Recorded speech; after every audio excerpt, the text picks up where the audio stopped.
Haleluya mtu wa Mungu. Nina furaha siku ya leo tena kuzungumza na kitu kimoja. Kaitwa maombi sifa. Maombi sifa ni nini? Maombi sifa ni maombi ya kumsifu Mungu. Kumwambia Mungu zaburi, nyimbo za sifa kwa njia ya maombi. Una mix vitu viwili. Sifa lakini kwa njia ya maombi.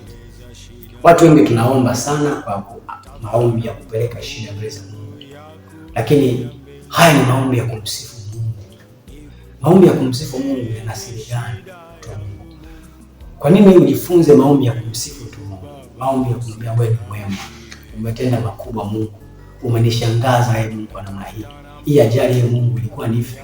Asante kwa mkono wako Jehova, na kushukuru Mungu uliyeketi mahali palipoinuka. Unazungukwa na nyoyo wani. Wazee 24 wanainama na kuinuka mbele zako. Mabilioni ya malaika wamekuzunguka. Unapendeza kama nini. Wewe ni mtakatifu. Umezungukwa na upendo wa mvua. Utakatifu ni vazi lako Mungu. Nani aliye kama mfalme wa falme? Ukisema ndio, hakuna kusema hapana. Wewe ni mzuri Bwana, umetamaraki kila eneo Bwana. Huko Ulaya, huko Marekani, huko Tanzania, huko Mwanza, huko Dar es Salaam, huko Mbeya, huko Dodoma. Wewe huko mahali kote Bwana umetamaraki. Umejaza wingu na anga kwa utukufu wako. Unapendeza. Hayo maombi ya kumsifu Mungu. Maombi ya kumsifu Mungu na ushangilie utukufu wa Mungu na uwezo wa Mungu. Haya maombi yana siri gani?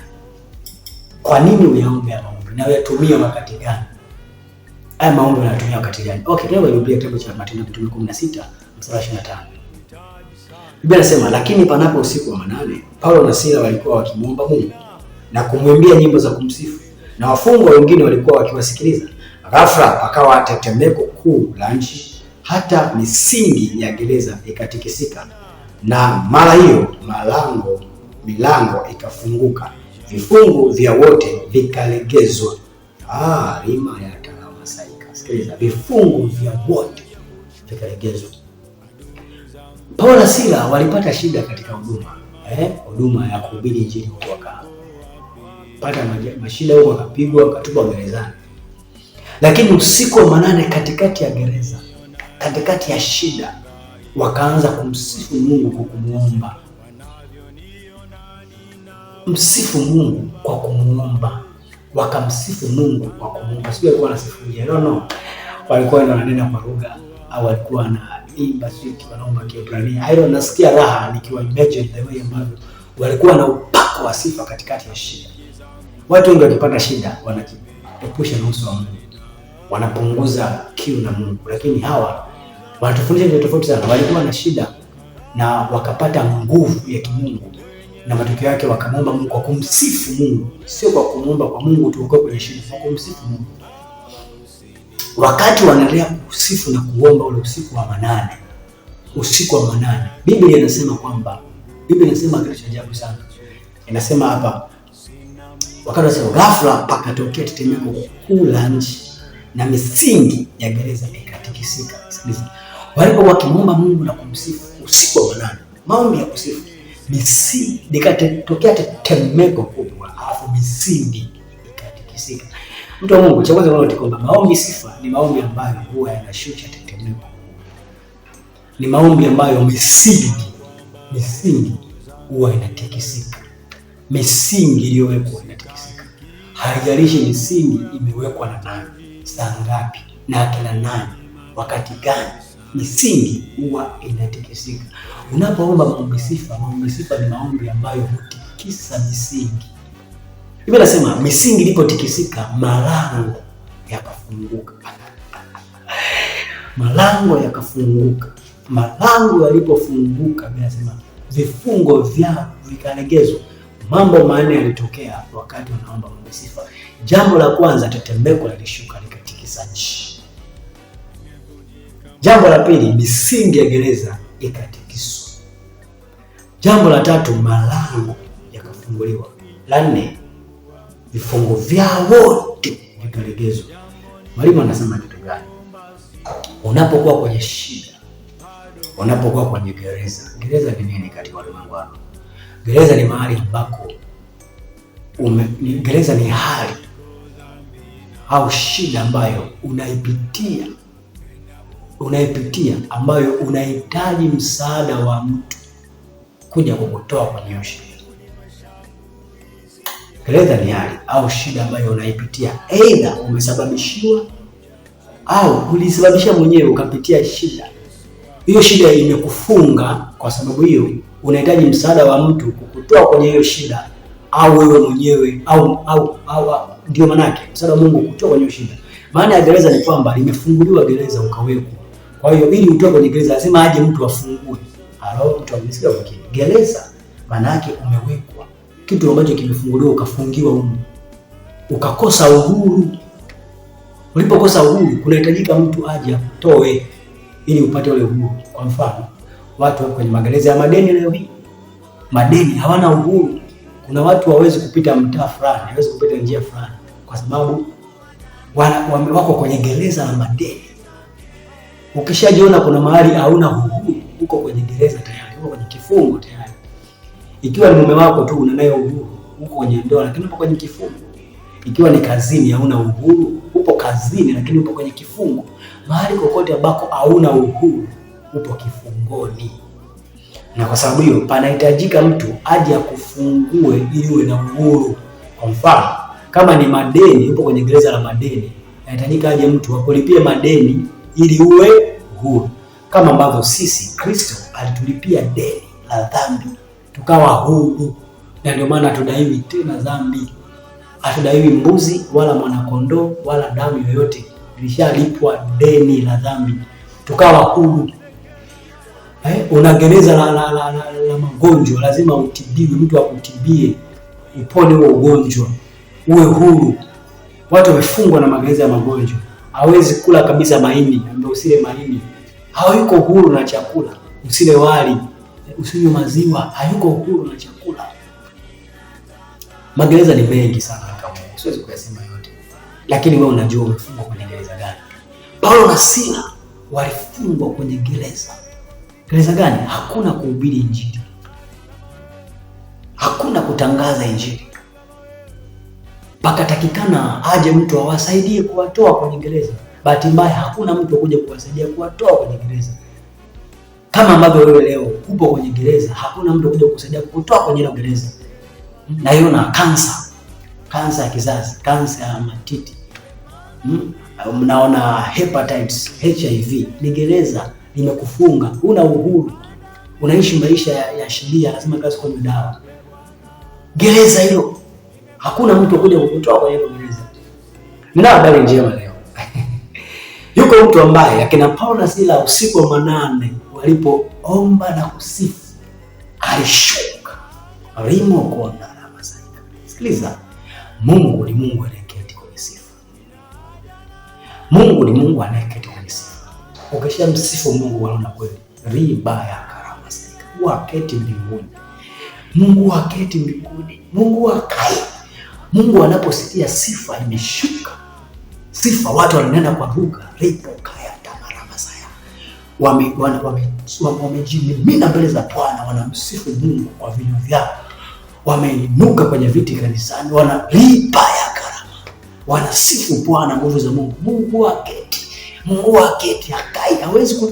Hana uvumilivu Mungu wa kuvumilia sifa. Huwa anasimama kushangaa.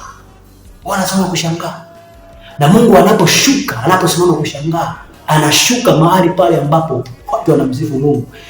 Unajua Mungu si Mungu wa kawaida. Akishuka mahali Mungu, lazima ni tetemeko linatokea. Magonjwa yanaulizana uliingia lini? Nani kafika mahali hapa?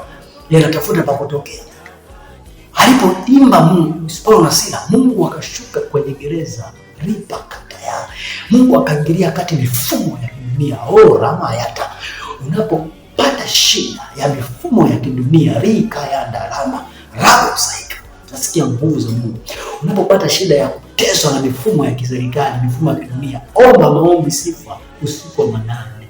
Maombi ya kumsifu Mungu ni maombi ambayo yanashuka kuingilia kati mifumo ya kidunia, mifumo, system of the government.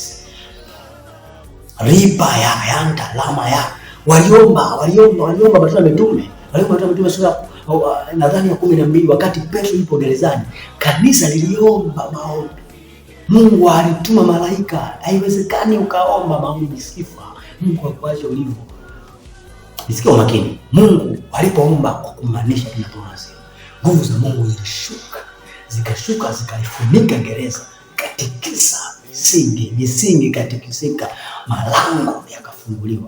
Alafu malango yalipofunguliwa, vifungo vya wafungwa wote. Sikiza, walioomba na kusifu ni watu wawili, lakini Mungu akishuka kutembea huwa anahudumia watu wote. Listen to me very carefully. Mungu hahitaji mamilioni ya watu ambao wako tayari kumwimbia kwa moyo wote. Mungu hahitaji mamilioni ya watu ambao wako tayari kujitoa kwa ajili yake. Mungu hahitaji watu wachache ambao wako tayari, ambao kupitia Mungu anaweza kaonyesha ukuu wake namna ajabu. Wakati Paulo na Sila wanaomba gerezani, wanaimba na kuomba, wafungwa wengine kwa wamekaa wametulia tu, hawashughuliki na chochote. Lakini Mungu aliposhuka, nguvu za Mungu zikitabaraki, hazina upendeleo, zinawahudumia wote. Kitu gani kimekufunga? Una shida gani kwenye familia yako? Omba maombi sifa na utashangaa Mungu anakuhudumia mpaka baba na mama na wajukuu na watoto, na kazini kwako Mungu anahudumia wote. Haijalishi unapitia kwenye situation gani, haijalishi mifumo inakukataa ya kiserikali, haijalishi una uonezi wa umefungwa kwenye kifungo cha maonezi, kila mtu anakuinukia. No, unapoomba maombi sifa, Mungu anashuka kuitikisa misingi iliyojenga hilo jambo. Sikiza umakini, kila misingi inayosukwa ili kukuharibu, unapoomba maombi sifa, misingi hiyo inatikisika. Kila vifungo ambavyo vimetufunga katika ulimwengu wa roho huwa vinalegea wakati wa maombi sifa. Sikiliza my God, kila malango aliyofunga, kama kuna malango unaona yamefunga, unatafuta kazi upate kazi, umesoma una cheti, unafanya interview upate kazi, liko gereza, iko milango imefungwa kwamba huyu hauna kupata kazi, atatembea na vyeti mpaka achoke, atakata tamaa. Huyu hakuna kuolewa, atakaa na uzuri wake hivi mpaka atazeeka. Huyu hakuna kuolewa, atazalia nyumbani. Huyu hakuna kujenga nyumba. Huyu hakuna kuzaa. Nini maana yake? Imeshaandikwa, wakafunga malango kwamba lango la uzazi la mtu hata kuja kuzaa. Wameshaifungia furaha, wengine wamefungiwa furaha, hawana furaha kwenye maisha yao. Unapoomba maombi ya kumsifu Mungu, maombi ya Paulo na Sila, ribu kaya usiku wa manane, wakati mwingine jioni unamsifu Bwana, unazisema fadhili za Mungu bila kujalisha unapitia kwenye wakati gani. It's true, unaweza kuwa unapitia kwenye magumu, unapitia kwenye kukataliwa, unapitia kwenye kuachwa, unapitia kwenye kunyanyasika, unapitia kwenye kuonewa. Ni kweli kabisa, Mungu anaona kwamba unapitia kwenye kuonewa, lakini wakati mwingine Mungu anataka utambue kwamba ana nguvu kuliko gereza. Mungu ana nguvu kuliko mifumo ya kidunia. Mifumo ya kidunia inaweza kukuonea, ikakunyima raha. Mifumo ya kidunia inaweza kukufunga. Mifumo ya dunia inaweza kukukataa. Mifumo ya kidunia inaweza kukutupa mbali.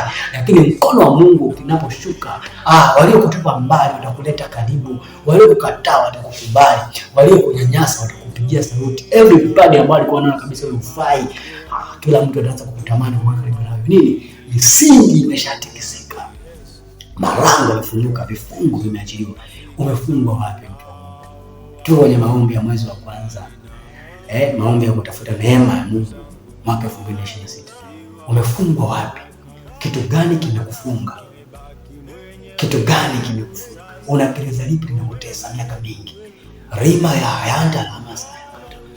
Lipo sika rama yaita. Maombi ya kusifu usiku wa manane, ya kutaja ukuu wa Mungu, ya kutaja uzuri wa Mungu. Wewe Mungu ni mzuri. Umeketi mahali pa juu palipoinuka.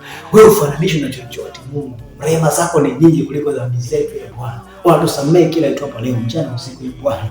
Unatuita wanao, tulikuwa watu wasiofaa, watu wa mataifa, watu wa mbali, lakini ukatukumbatia, ukatuchukua kuwa wanao, ukatutoa chini kwenye mavumbi. Mungu wewe ni Mungu wa namna gani? Mungu mzuri. Namna ulivyofanya anga, ulivyofanya ardhi, ulivyofanya miti. Umefanya kwa namna gani Mungu? Mbona akili zako hazichunguziki Mungu? Wewe ni wa namna gani Bwana? Nikuombe na unajiachia mbele za Bwana kwa maombi ya kumsifu na kumshukuru. My dear, utaona mkono wa Mungu wa ajabu na Mungu atakutokea. Watu watabaki wanashangaa namna ambavyo Mungu amekupigania katikati ya maadui zako. Rama kaita. Tunamkumbuka mfalme Yehoshafati. Mungu analetea habari. Nakumbuka Yehoshafati. Unapomsifu Mungu, Mungu anaingilia vita. Sikiliza, una vita ya namna gani? Pambana kwa sifa. Rama koya. Pambana kwa sifa. Yehoshafati alisimama akamwambia, msimuaminini Mungu, waaminini manabii wake. Akapanga kikosi cha kumsifu Mungu, sio cha kushika mabunduki. Wakati wengine wanajipanga na mabunduki, wewe jipange kwa sifa. Wakati wengine wanajipanga kwa kukuchamba, wewe jipange kwa sifa. Wakati mwingine anajipanga kukuharibia kazini kwako kwa maneno mabaya, wewe jipange kwa maombi ya sifa. Yehoshafati walipojipanga maadui na mishale na mikuki na magari ya vita, Yehoshafati Mungu akamwambia, kesho hii vita ni ya tofauti, mtajipanga kwa namna ya ajabu. Mtajipangaje? Mtajipanga kwa namna ya kumsifu Mungu. Panga kikosi cha kusifu Mungu, weka namba 1. Wapige tarumbeta, wapige vinanda wakae. Kesho mtamsifu Mungu, alafu Mungu mwenyewe nitashuka kuwapigania vita. Ramakata. Unapomsifu Mungu katikati ya maadui, Mungu anashuka kuwapigania vita. Weka hicho. Sikia. Unapomsifu Mungu katikati ya vita, katikati ya maadui, Mungu anashuka kuwapigania vita.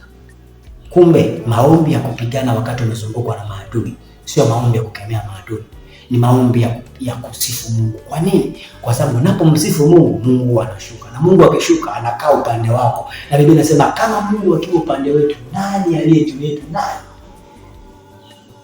Nani aliye juu yetu? Unapomsifu Mungu, maana yake Mungu anashuka. Mungu akishuka anakaa upande wako. Anakupigania, wewe unanyamaza kimya. Ndivyo alivyofanya wazee wakati wa Yehoshafati. Waliingia vitani kwa sifa. Mungu akawapiga maadui zao, wakashangaa.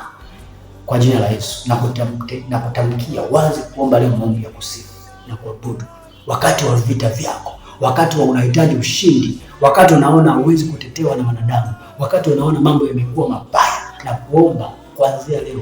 Jifunze kuomba maombi ya Paulo na Sila, maombi sifa, maombi yaliyofanywa Mfalme Yehoshafati.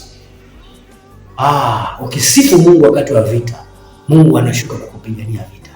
Wakati wa vita usipigane vita. Wakati wa vita msifu Mungu. Fanya maombi sifa ili Mungu ashuke akupiganie. Nasikia furaha sana kukuhubiria na kukufundisha maneno ya Mungu ya ujasiri namna hii. Barikiwa sana. Karibu kwa comment. Endelea kufuatilia mafundisho yangu. Mwalimu Emmanuel Joseph Mkonga wa huduma ya Rehoboth Ministry Tanzania. Barikiwa sana.